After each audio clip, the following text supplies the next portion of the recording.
বঙ্গবন্ধুর বাড়ি কিভাবে মাটিতে ভেঙে মিশিয়ে দেয়া হলো, বুলডোজার চালানো হলো, গতকাল আপনাদের দেখিয়েছি। আজকে দেখাবো যে বার্তাটা খুব পরিষ্কার, যে মৌলবাদের বিরুদ্ধে, ইউনূস সরকারের বিরুদ্ধে মুখ খোলা যাবে না। এর পাশাপাশি যে ছবিগুলো গত 48 ঘন্টায় উঠে আসছে, চমকে দেওয়ার মতো। প্রথমে প্রতিবেদন, তারপর আমার নতুন অতিথি এসছেন, তাকে দিয়ে শুরু করব। দেখুন। তারা নিজেদের ইতিহাস নিজেরাই ভোলাতে চাইছে, নিজেরাই নিজেদের দেশের গৌরব গাথাকে দুর্মুষ করেছে। নৈরাজ্য মৌলবাদের বাংলাদেশে রেহাই মিলছে না শিল্পীদেরও। শান্তিতে নোবেল পাওয়া ইউনূস সরকারের রোষে একের পর এক অভিনেত্রী সোহানা সাবা থেকে বাংলাদেশের প্রখ্যাত সাহিত্যিক হুমায়ুন আহমেদের স্ত্রী গায়িকা অভিনেত্রী মেহের আফরোজ শাওন, দুজনকেই বৃহস্পতিবার ধরে নিয়ে যায় পুলিশ। সারা রাত আটক করে রাখার পর শুক্রবার সন্ধে তাঁদের ছাড়া হয়।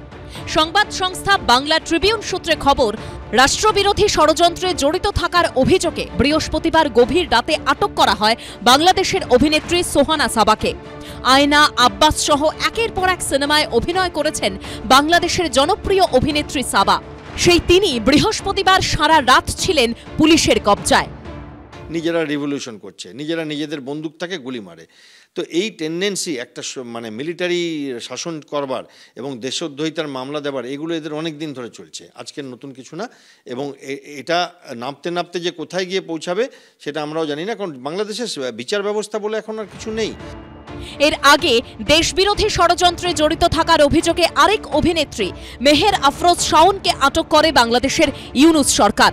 ধানমন্ডিতে বঙ্গবন্ধুর বাড়ি ধ্বংসের সমালোচনা করেছিলেন প্রখ্যাত সাহিত্যিক হুমায়ুন আহমেদের স্ত্রী শাওন। চলচ্চিত্র ও নাটকে অভিনয়ের পাশাপাশি একাধারে তিনি নৃত্যশিল্পী, সঙ্গীত শিল্পী এবং পরিচালকও। একটা সময় হুমায়ুন আহমেদের পরিচালনায় একের পর এক ছবিও করেন তিনি। প্রথম আলো সূত্রে খবর, ঢাকা মহানগর গোয়েন্দা পুলিশের অতিরিক্ত কমিশনার রেজাউল করিম মল্লিক জানান, রাষ্ট্রবিরোধী ষড়যন্ত্রের জন্যই আটক করা হয় শাওনকে। ওখানে তালিবানি সরকার চলছে, ইউনূস একজন সমাজ বিরোধী যে আচরণ, ওখার জন্য সেইটা করছে। এরই মধ্যে কেউ কেউ অবশ্য মাথা উঁচু করে প্রতিবাদ করে চলেছেন। একের পর এক শিল্পীকে পুলিশের তুলে নিয়ে যাওয়ার মধ্যেই ইঙ্গিতপূর্ণ পোস্ট করেন বাংলাদেশের অভিনেত্রী মাহিয়া মাহি। ফেসবুক পোস্টে তিনি লেখেন, চাচা শাওন সাবা কোথায়, বাড়িতে এত পুলিশ কেন? শেষ অবধি প্রবল চাপের মুখে শুক্রবার সন্ধে শাওন ও সোহানা সাবাকে ছাড়ে পুলিশ। কিন্তু সারা রাত তাদের আটক করা হলো কেন? ভয় দেখাতে, কণ্ঠ রোধ করতে? সৌভিক মজুমদার ও অতসী মুখোপাধ্যায়ের রিপোর্ট, এবিপি আনন্দ। প্রাক্তন সেনাকর্তা কর্নেল পৃথ্বীরঞ্জন দাসকে দিয়ে শুরু করব। কর্নেল দাস, এক হচ্ছে যে ভয়ঙ্কর ছবি, আপনি ভাবতে পারছেন যে দেশের প্রাক্তন সেনাপ্রধানের বাড়ি জ্বলছে আর সেনাবাহিনী দাঁড়িয়ে দেখছে, প্রাক্তন রাষ্ট্রপতির বাড়ি জ্বলছে, সরকার দাঁড়িয়ে দেখছে। এত দশক আপনি এদেশের সেনাবাহিনীকে সার্ভিস দিয়েছেন। আমি বলছি, একটা দেশ কোন পর্যায়ে তার অরাজকতা পৌঁছলে এই পরপর ছবিগুলো 24 ঘন্টায় দেখতে হয়? নিঃসন্দেহে এটা অত্যন্ত চিন্তার ব্যাপার। বিশেষ করে বাংলাদেশ আমাদের প্রতিবেশী দেশ, এবং আমি একটা কাশ্মীরের সাথে এটাকে ছোট্ট একটা তুলনা করছি। বেশ, কাশ্মীরে যে 89 থেকে এখনও পর্যন্ত যে মিলিটেন্সি চলছে, এখনও 70-72টা মিলিটেন্ট ঘুরে বেড়াচ্ছে সেনাবাহিনী খুঁজছে তাদের, সেইখানে যে মিলিটেন্সি ছিল উপত্যকা এবং তার আশেপাশের এলাকা, আমাদের হিসাবে এটা 1.25 লোকসভা কেন্দ্র।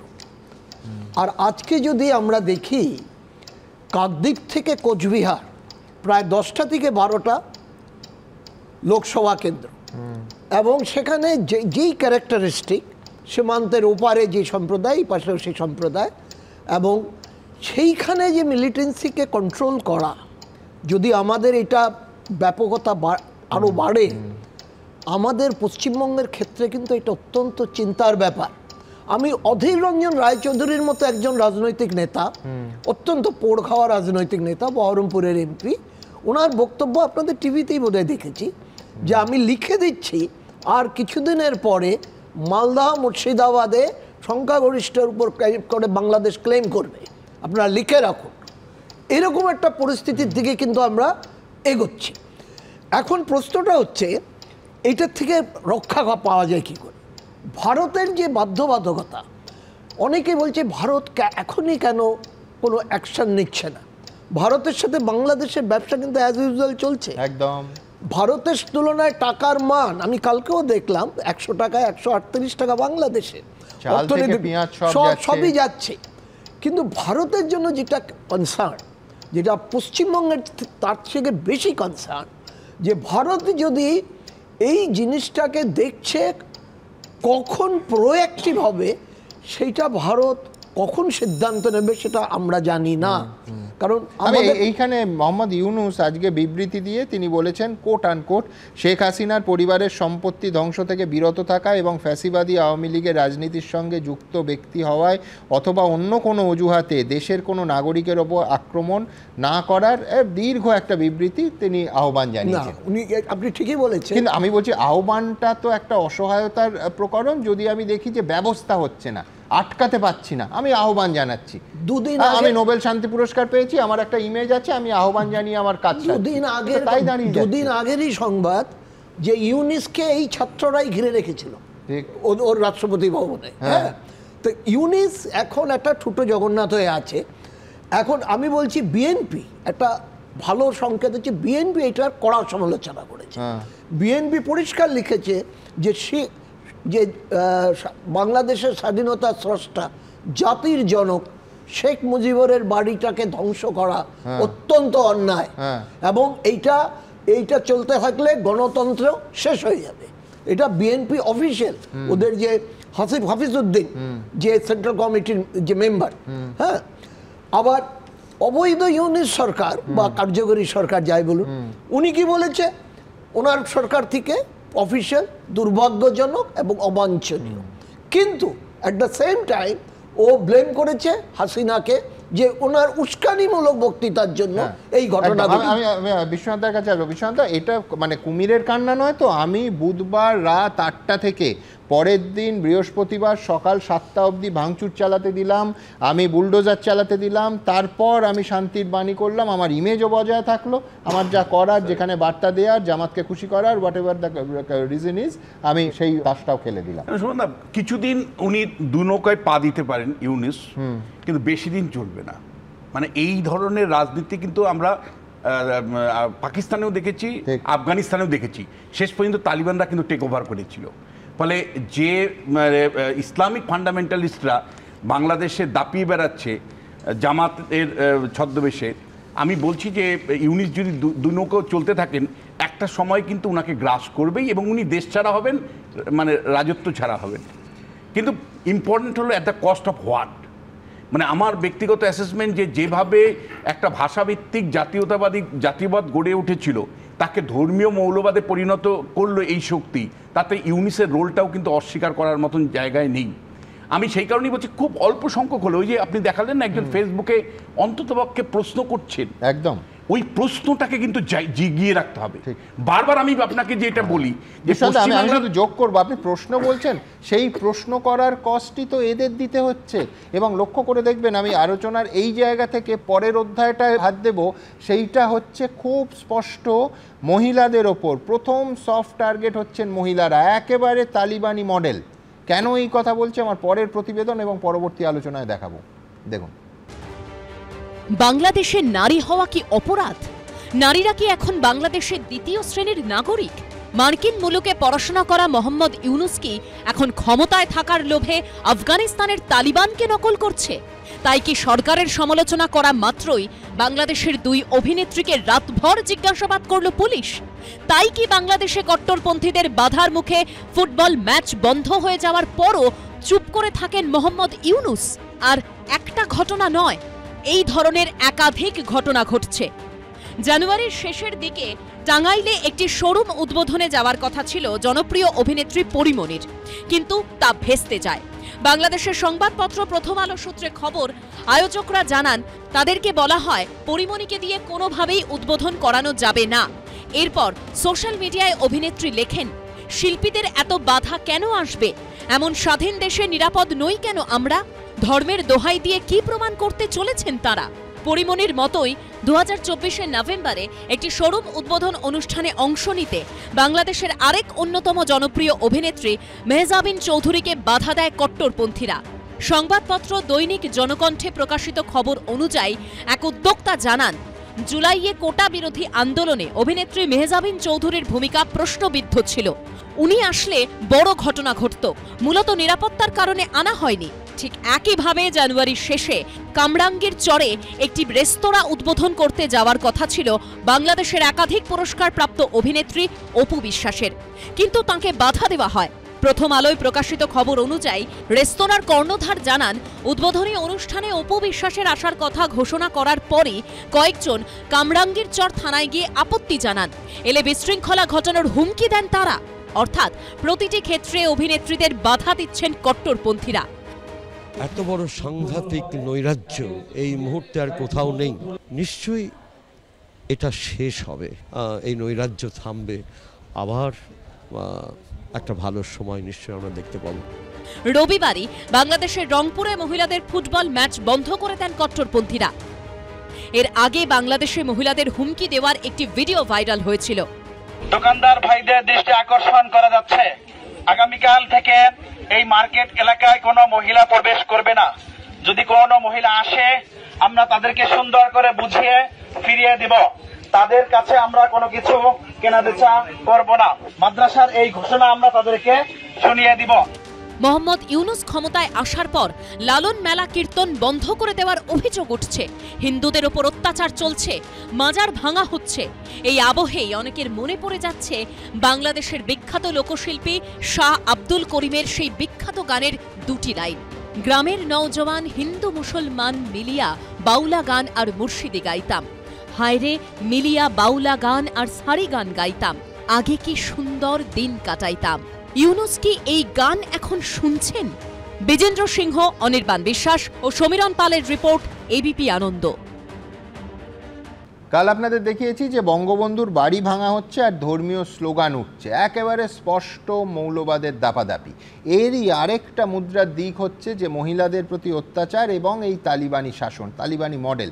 প্রথমে লক্ষ্য করুন বঙ্গবন্ধুর জন্মভিটে গোপালগঞ্জ, সেখানকার একটা মিছিল ভাইরাল হলো। তাতে কি বলা হচ্ছে যে মেয়েরা একা বাজারে যাবে না, মেয়েরা একা বাজারে গেলে দোকানিদের বলা হচ্ছে তাদের জিনিসপত্র যেন বিক্রি করা না হয়। এরই কন্টিনিউয়েশন হচ্ছে রংপুরে মহিলাদের ফুটবল ম্যাচ, সেটা বন্ধ হয়ে গেল। আমি প্রত্যেকের কাছে আসবো, কতটা উদ্বেগের, কতটা আশঙ্কার। এটা প্রতিবেশী রাষ্ট্র, যার সঙ্গে আমাদের 2200 কিলোমিটারের সীমান্ত, তার একটা অংশ খোলা। না দেখো, উনি যেটা বললেন কর্নেল, আমি কিন্তু এটা একদম ঠিক যে বাংলার কাছে এটা বড় থ্রেট। বাংলার জন্যে ভবিষ্যতে আমি জানি না কিভাবে কোন আকারে বাংলার উপর পশ্চিমবঙ্গের উপর আসবে। কিন্তু যেটা আমার অবাক লাগছে, আজকে দাঁড়িয়ে দিনের পর দিন এটা চলছে। তুমি আমাদের বিক্রম মিস্ত্রি মাঝখানে গেছিলেন, ওখানে গিয়ে ওই অবস্থায় দাঁড়িয়ে দেখলেন প্রথমবার অ্যাম্বাসেডরকে ডাকা হলো, রাষ্ট্রদূতকে পরের বার উপ রাষ্ট্রদূতকে ডাকা হলো, গতকালই ডাকা। এখানে দাঁড়িয়ে বাংলাদেশে কোনো হাই কমিশনার ডাকা তো দূরের কথা, এখান থেকে চলে গেলেন বিক্রম মিস্ত্রি দেখতে গিয়ে। সেখানে যখন সংখ্যালঘুদের চরম নিপীড়ন চলছে, তারপরও তিনি বলেন সম্পর্ক সব ঠিক থাকবে, যা ছিল তাই থাকবে।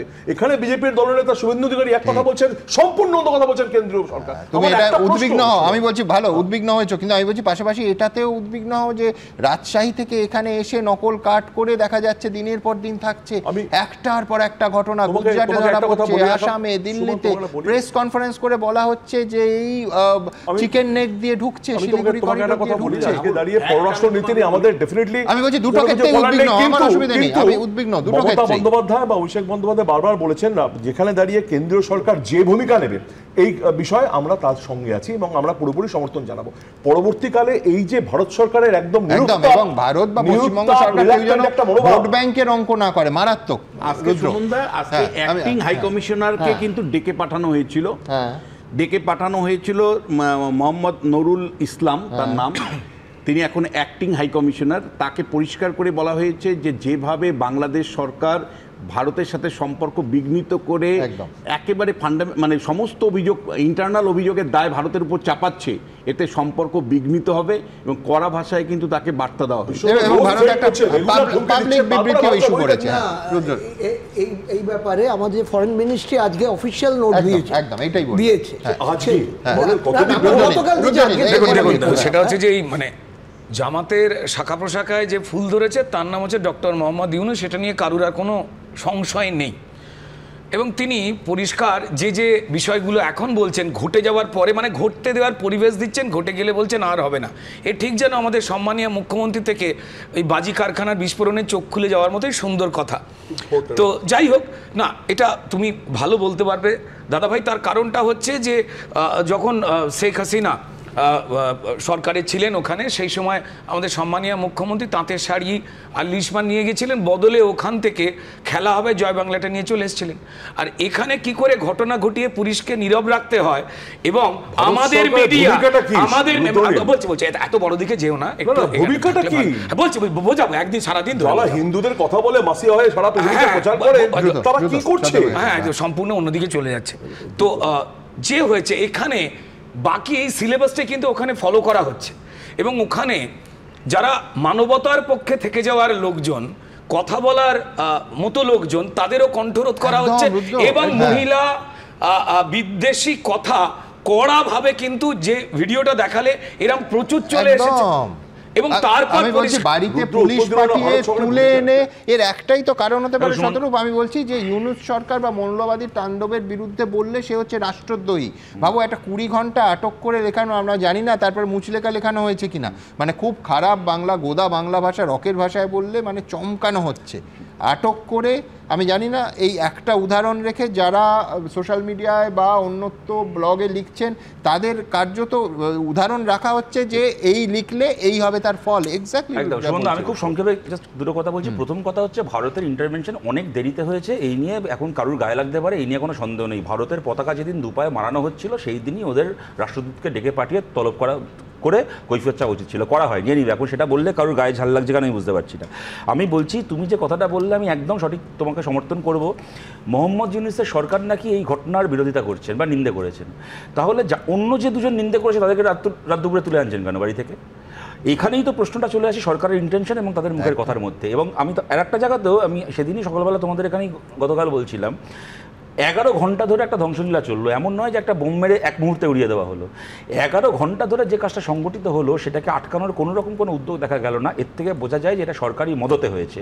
এবং আমাদেরকে এখানে এই প্রশ্ন করতেই হবে যে বাংলাদেশে যাতে নির্বাচন না হয়, একটা অত্যন্ত গুরুত্বপূর্ণ দিক এই আলোচনাতেই উঠে আসলো যে এখন এমনকি বিএনপিও পর্যন্ত এই ভূমিকাগুলোকে সমর্থন করছে না। অতএব আওয়ামী লীগ এবং বিএনপি দুটো মূল বাংলাদেশের দুটো রাজনৈতিক দল, দুটো দলই যেখানে এই ঘটনাগুলোকে সমর্থন করছে না, অতএব গণতান্ত্রিক সরকারকে নির্বাচিত করার প্রক্রিয়াকে যাতে আরও দূরে ঠেলে দেওয়া যায় তার জন্যই কি নৈরাজ্যকে বাঁচিয়ে রাখা হচ্ছে। এবং আমার শেষ কথা এখানে তা হচ্ছে এটা দুর্ভাগ্যজনক যে বাংলাদেশে জামাতের তলায় তলায় এই কার্যকলাপ হয়তো চিরকালই ছিল, যে কারণে মুক্তমনা ব্লগারদেরকে হাসিনার আমলেও খুন হতে হতো, কিন্তু শাহবাগের আন্দোলনকারীদের কণ্ঠটা তাদের থেকে জোরে হতো। আজকে শাহবাগের আন্দোলনকারীরা ঘরে ঢুকে গেছেন, জামাতিদের আস্ফালন বেড়েছে। এইটাকে আবার আগের জায়গায় ফেরাতে হবে বাংলাদেশে। আমরা এবার থেকে এইটুকুই আমরা চাই। ভারতবর্ষের আমার কথা মাঝখানে মনে পড়ে যায় কেন? তুমি বলেছিলে যে একটা মনে আছে আমাদের ভারতবর্ষে দাঁড়িয়ে দায়বদ্ধ থাকবে কেন? মুক্তিযুদ্ধে ভারতবর্ষের শহীদ আছে কেন? ভারতীয়রা রক্ত ঝরিয়েছে, ভারতীয় ইনভলভ ছিল, তারপরেও তো ভারতের মিনিমাম দায়বদ্ধ থাকবে।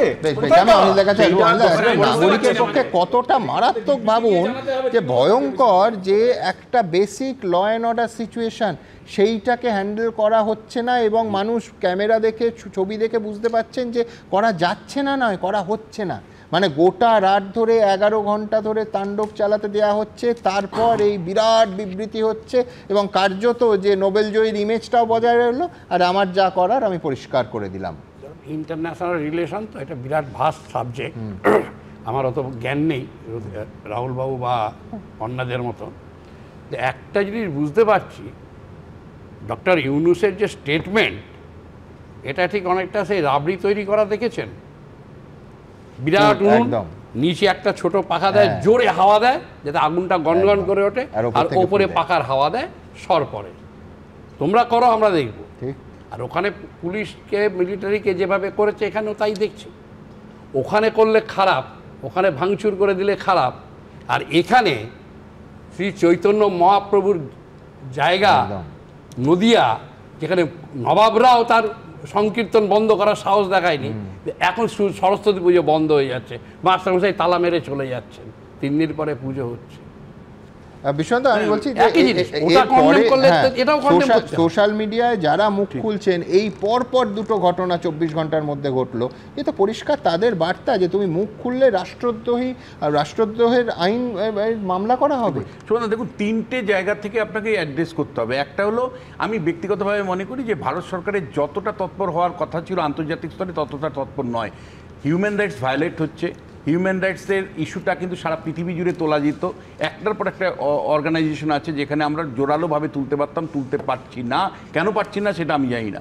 দ্বিতীয় যেটা, সেটা হলো যে আমাদের মানে বিদেশ মন্ত্রক থেকে কিন্তু মানে যে ধরনের চাপ তৈরি করার মানে আছে, মানে উদ্যোগ, আমি বিশেষ করে কানাডার সময় দেখেছি যে কানাডা সরকারের উপর যে চাপ তৈরি করছিল, কেন বাংলাদেশের প্রতি আমরা সেই চাপটা তৈরি করতে পারছি না।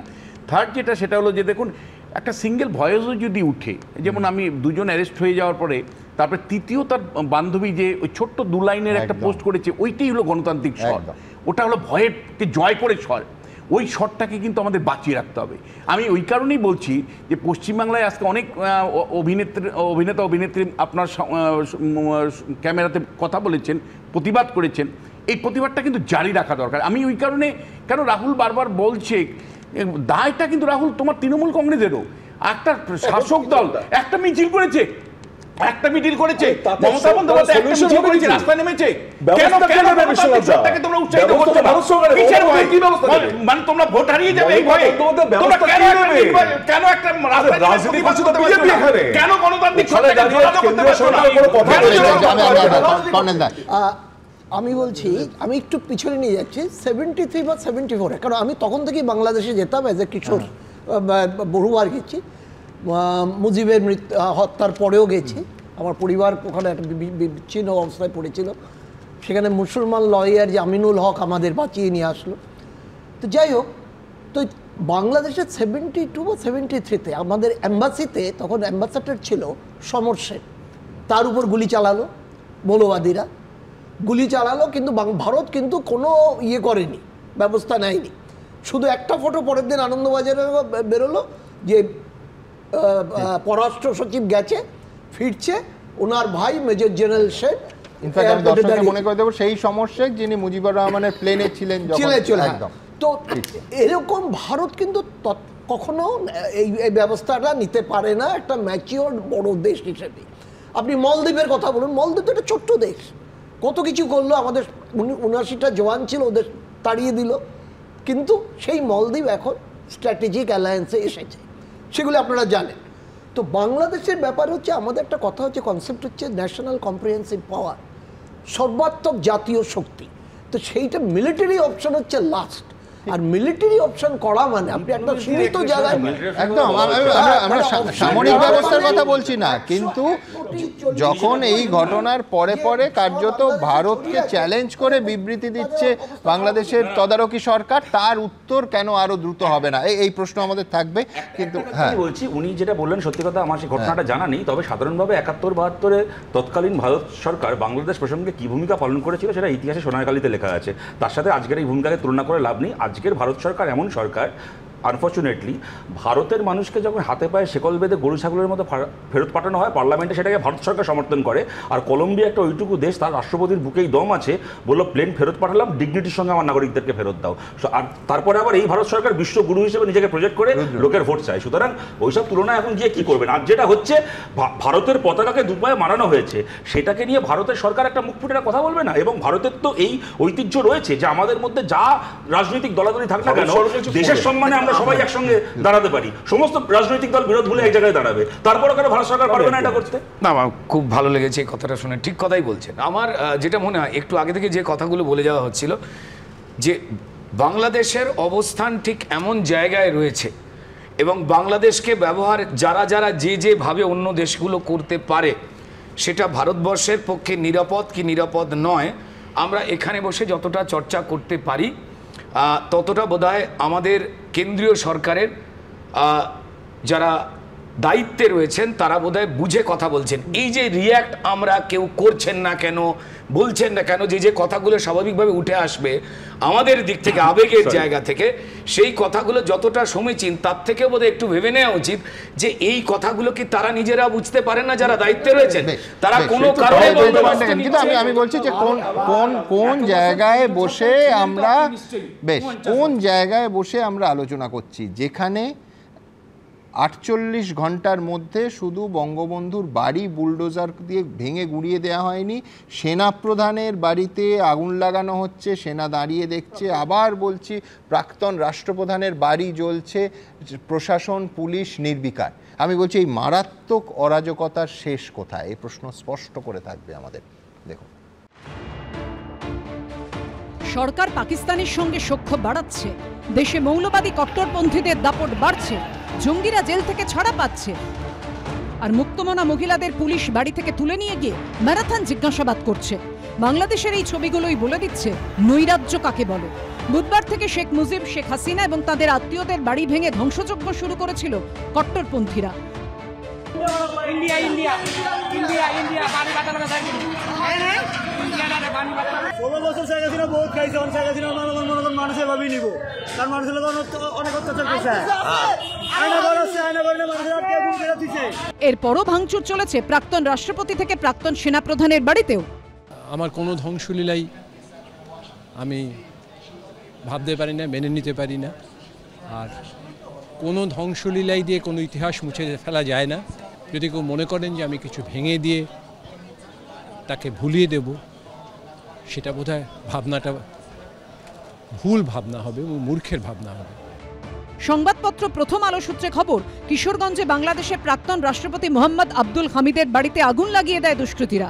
নোয়াখালীর বেগমগঞ্জ উপজেলায় প্রাক্তন সেনাপ্রধান মঈন ইউ আহমেদের গ্রামের বাড়িতেও হামলা, ভাঙচুর, অগ্নিসংযোগ করা হয়েছে। ইকোনমিক্যালি কোথায় চলে যাবে আপনি চারদিকে তাকিয়ে দেখুন। যারা এই রাস্তাটা নিয়েছে পাকিস্তান এক সময় কাশ্মীর চাইতো, এখন লোকের কাছে টাকা চেয়ে বেড়ায়, বা চাল ডাল আটা যে যেটা দেবে, যে দেশ যেটা দেবে সেটাই পাকিস্তান নিয়ে নেয় এখন আর কি। এত খারাপ অবস্থা পাকিস্তানের ছিল না। সিরিয়া দেখুন, আরও কিছু দেশ আছে, লেবানন দেখুন। তো এই পরিণতিটা এদের এই দিকেই চলছে বাংলাদেশ। ঢাকা মেলের প্রতিবেদন অনুযায়ী আওয়ামী লীগের স্মৃতি বিজড়িত নারায়ণগঞ্জ শহরের বায়তুল আমান বাড়িটি বুলডোজার দিয়ে গুঁড়িয়ে দেওয়া হয়।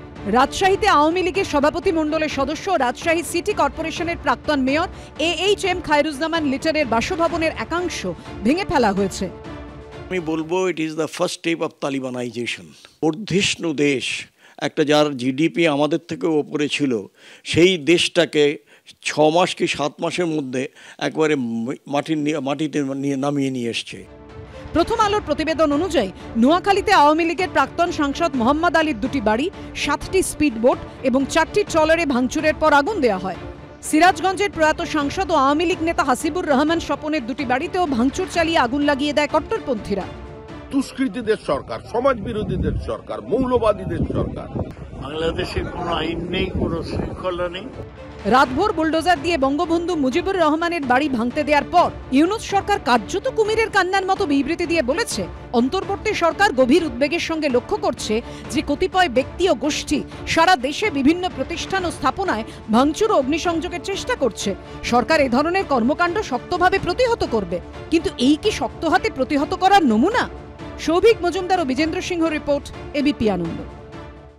টালিগঞ্জে আবার অচল অবস্থা। আজকে 2 ঘন্টারও বেশি বৈঠক চলে, কিন্তু এখনো পর্যন্ত সমাধান সূত্র পাওয়া গেল না। পরিচালকরা কাজে আসছেন না এবং অভিনেতা তৃণমূল বিধায়ক চিরঞ্জিত চক্রবর্তী এই প্রেক্ষিতে যেটা বলেছেন সেটা নিঃসন্দেহে ইঙ্গিতবাহী। দেখুন, ক্যাপ্টেন অফ দ্য শিপ যেখানে নেই সেখানে শিপ রান করাটা ইম্পসিবল নেক্সট টু। তো আমরা কল টাইমে ঢুকে গেছি, বাট লাইনার পাইনি এখনো, বিকজ টিম কমপ্লিট নয় কোনোভাবে। মাঝে মাত্র 6 মাসের ব্যবধান, টালিগঞ্জে ফের অচলাবস্থা। শুক্রবার বহু জায়গাতেই দেখা গেল বন্ধ শুটিং। মেকআপ সেরে তৈরি কলাকুশলীরা, কিন্তু সকাল থেকে ফ্লোরে দেখা নেই পরিচালকদের। ডিরেক্টর ও টেকনিশিয়ানদের সংঘাতের জেরেই এই ছবি। একদমই আলাদা ছবি, সকলেই রেডি হয়েছেন, হয়তো কাজেও যাবেন, কিন্তু ডিরেক্টর ছাড়া কি শুটিং সম্ভব সেটা প্রশ্ন চিহ্নই থেকে যাচ্ছে। এটা একটা খুব বড় লজ্জার সিচুয়েশন যে মানে এই কটা মানুষ এই ছোট একটা ইন্ডাস্ট্রিতে কাজ করি, অথচ আমাদের সেই বন্ডিংটা, আন্ডারস্ট্যান্ডিংটা নেই। ঘটনার সূত্রপাত সোমবার। অভিযোগ ওই দিন রাতে আগাম কোনো নোটিশ ছাড়াই পরিচালক সৃজিত রায় নির্মীয়মান সেটের কাজ বন্ধ করে দেওয়া হয়। পরিচালকদের একাংশের দাবি, টেকনিশিয়ান এবং ফেডারেশনের বিরুদ্ধে কথা বলায় নাকি অসহযোগিতার পথে হাঁটেন ফেডারেশন অফ সিনে technician and workers of eastern India সদস্যরা। এরপর পাল্টা শুক্রবার থেকে অনির্দিষ্টকালের জন্য কর্মবিরতিতে যান পরিচালকরা। এর জেরে NT1 থেকে টেকনিশিয়ান স্টুডিও, ভারতলক্ষ্মী থেকে দাসানি। শুক্রবার সর্বত্রই দেখা গেছে মোটের ওপর এক ছবি, শুটিং বন্ধ। NT1 স্টুডিও তো একদম খা খা করছে, টেকনিশিয়ানরা আসছেন, কিন্তু যে সমস্ত ফ্লোর দেখা যাচ্ছে সেই সমস্ত ফ্লোরের কিন্তু এখনো তালা পর্যন্ত খোলা হয়নি। এই সংঘাতের মধ্যেই শুক্রবার দাপটের সঙ্গে বিভিন্ন স্টুডিও ঘুরে দেখতে দেখা যায় ফেডারেশন সভাপতি স্বরূপ বিশ্বাসকে। এই মুহূর্তে দাঁড়িয়ে রয়েছি টেকনিশিয়ান স্টুডিওতে। তুমি দেখতে পাবে যে ফেডারেশনের যিনি সভাপতি, সেই ফেডারেশন সভাপতি স্বরূপ বিশ্বাস, তিনি এসে পৌঁছেছেন এবং এখানে টেকনিশিয়ান স্টুডিওতে যারা টেকনিশিয়ানরা রয়েছেন তাদের সাথে কথা বলছেন। পরিচালকদের কার্যত হুঁশিয়ারিও দেন তিনি। যে ডিরেক্টরস গিল্ডের পক্ষ থেকে ইচ্ছাকৃতভাবেই শুটিংকে স্তব্ধ করে দেওয়ার টালিগঞ্জ ইন্ডাস্ট্রির একটা পরিকল্পনা করা হয়েছিল। আমরা যদি ধর্মঘট ডাকি তাহলে ইন্ডাস্ট্রিতে একটা পাতা নড়বে না। 28টা গিল্ড যদি ব্যাকআউট করে একটা পাতা নড়বে না। 28-এর বিরুদ্ধে এক হয় নাকি?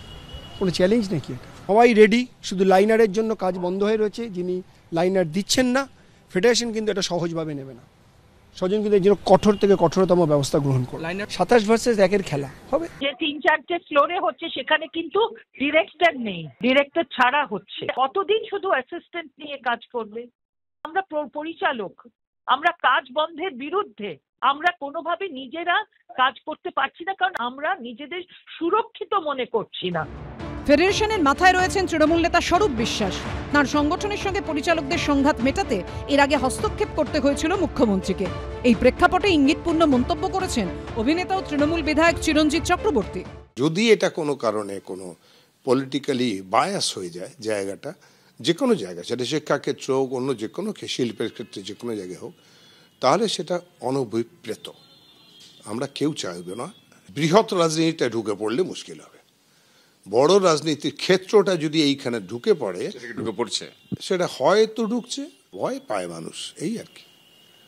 মানে তার অপোজ করতে বোধহয় ভয় পায়। এত গন্ডগোল যার হাত ধরে, এই অরূপ বিশ্বাস এবং তার ভাই স্বরূপ বিশ্বাস, যিনি টেকনিশিয়ানদের কাঁধে বন্দুক রেখে চালাচ্ছেন। কোন টেকনিশিয়ান ভাই চায় না, বাজি রেখে বলতে পারি, একদিন কেন, এক মুহূর্তের জন্য শুটিং বন্ধ হোক। এদিন পরিচালক, টেকনিশিয়ান ও প্রযোজকদের সঙ্গে 2 ঘন্টারও বেশি সময় ধরে বৈঠক করেন তথ্য সংস্কৃতি প্রতিমন্ত্রী ইন্দ্রনীল সেন ও ক্রীড়ামন্ত্রী অরূপ বিশ্বাস।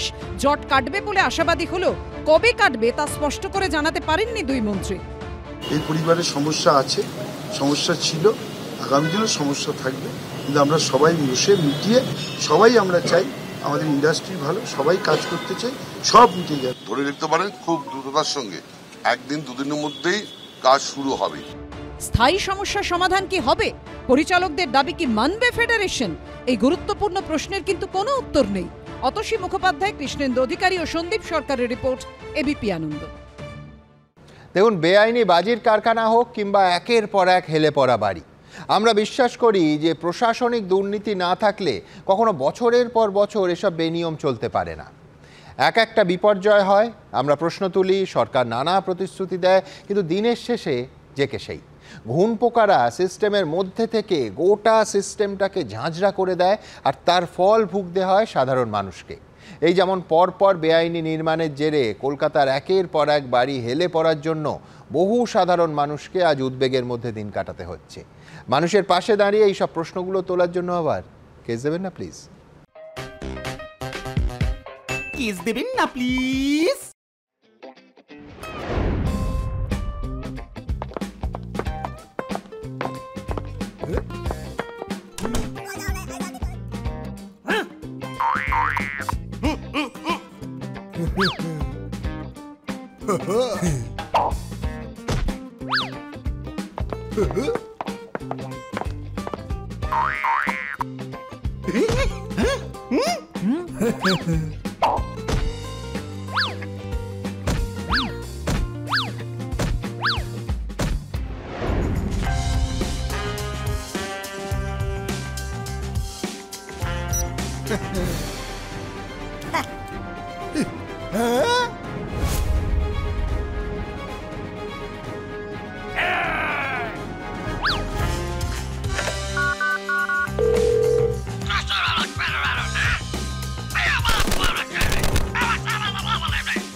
দেবেন না প্লিজ।